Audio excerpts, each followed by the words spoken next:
Hello ನಮಸ್ತೆ friend, ಇವತ್ತು ಹಸಿ ಅವರೆಕಾಯಿ ಹಾಕಿ ಉಪ್ಪಿಟ್ಟು ಮಾಡೋಣ. 1/4 kg ಹಸಿ ಅವರೆಕಾಯಿ, 1/4 kg ರವೆ, 4 ಈರುಳ್ಳಿ, 5 ಹಸಿಮೆಣಸಿನಕಾಯಿ, ಕೊತ್ತಂಬರಿ ಸ್ವಲ್ಪ, ಕಡಲೆಬೇಳೆ ಉದ್ದಿನಬೇಳೆ 1 ಸ್ಪೂನು, ಸಾಸಿವೆ ಜೀರಿಗೆ 1 ಸ್ಪೂನು, ಟೊಮೊಟೊ 2. ಮೊದಲು ಗ್ಯಾಸ್ ಹಚ್ಚಿ ಅವರೆಕಾಯಿಯನ್ನು ಸ್ವಲ್ಪ ನೀರು ಹಾಕಿ ಸ್ವಲ್ಪ ಉಪ್ಪು ಹಾಕಿ ಬೇಯಿಸಿಕೊಳ್ಳೋಣ. ಗ್ಯಾಸ್ ಹಚ್ಚಿ ಒಂದು ಬಾಣಲೆ ಇಟ್ಟು ಅದಕ್ಕೆ ಸ್ವಲ್ಪ ಎಣ್ಣೆ ಹಾಕೋಣ.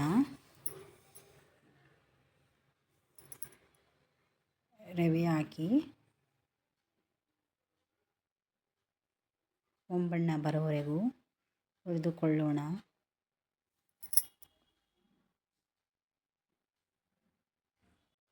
ರವೆ ಹುರಿದ ಮೇಲೆ ಅದೇ ಬಾಣಲಿಗೆ 6 ಸ್ಪೂನ್ ಎಣ್ಣೆ ಹಾಕಿ, ಎಣ್ಣೆ ಕಾದ ಮೇಲೆ ಸಾಸಿವೆ, ಜೀರಿಗೆ ಸ್ವಲ್ಪ, ಕಡಲೆಬೇಳೆ ಉದ್ದಿನಬೇಳೆ,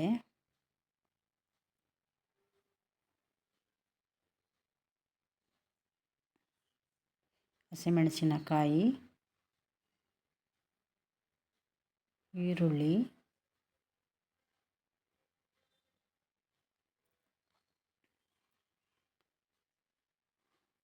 ಕರಿಬೇವು ಎಲ್ಲವನ್ನು ಹಾಕಿ ಫ್ರೈ ಮಾಡೋಣ.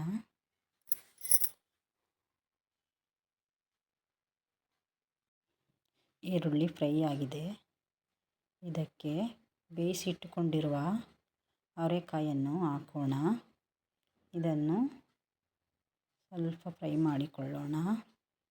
ಈಗ ಅವರೆಕಾಯಿ ಸೀಸನ್ ಇರೋದರಿಂದ ಹಸಿ ಅವರೆಕಾಯಿ ಉಪ್ಪಿಟ್ಟು ತುಂಬ ರುಚಿಯಾಗಿರುತ್ತದೆ.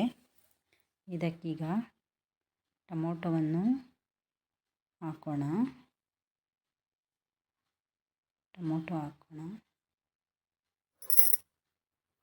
ಟೊಮೊಟೊವನ್ನು ಚೆನ್ನಾಗಿ ಫ್ರೈ ಮಾಡೋಣ.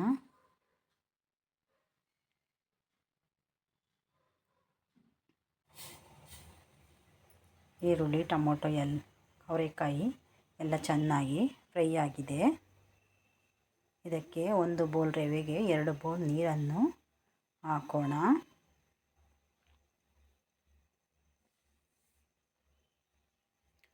ಕೊತ್ತಂಬರಿ ಸೊಪ್ಪು,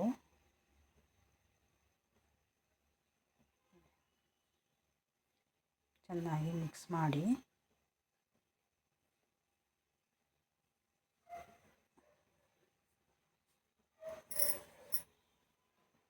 ರುಚಿಗೆ ತಕ್ಕಷ್ಟು ಉಪ್ಪು ಹಾಕೋಣ. ಚೆನ್ನಾಗಿ ಮಿಕ್ಸ್ ಮಾಡಿ ಉಪ್ಪು ಹಾಕಿ ತಟ್ಟೆ ಮುಚ್ಚಿ ಬೇಯಲು ಬಿಟ್ಟಿದ್ದೆ. ಈಗ ಇದು ಚೆನ್ನಾಗಿ ಕುದೀತಾ ಇದೆ. ಇದಕ್ಕೆ ರವೆಯನ್ನು ಹಾಕೋಣ.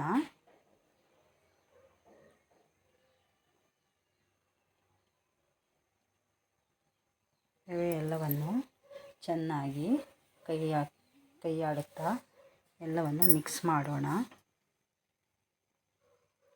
ಮಿಕ್ಸ್ ಆಗಿದೆ. ತಟ್ಟೆ ಮುಚ್ಚಿ 1 ನಿಮಿಷ ಬಿಡೋಣ ಬೇಯಲು. ನೋಡಿ, ಉಪ್ಪಿಟ್ಟು ಈಗ ಚೆನ್ನಾಗಿ ಬೆಂದು ರೆಡಿಯಾಗಿದೆ. ಒಮ್ಮೆ ಹಸಿ ಅವರೆಕಾಯಿ ಸೀಸನಲ್ಲಿ ಹಸಿ ಅವರೆಕಾಯಿ ಹಾಕಿ ಉಪ್ಪಿಟ್ಟು ಮಾಡಿ ನೋಡಿ, ತುಂಬ ರುಚಿಕರವಾಗಿರುತ್ತದೆ.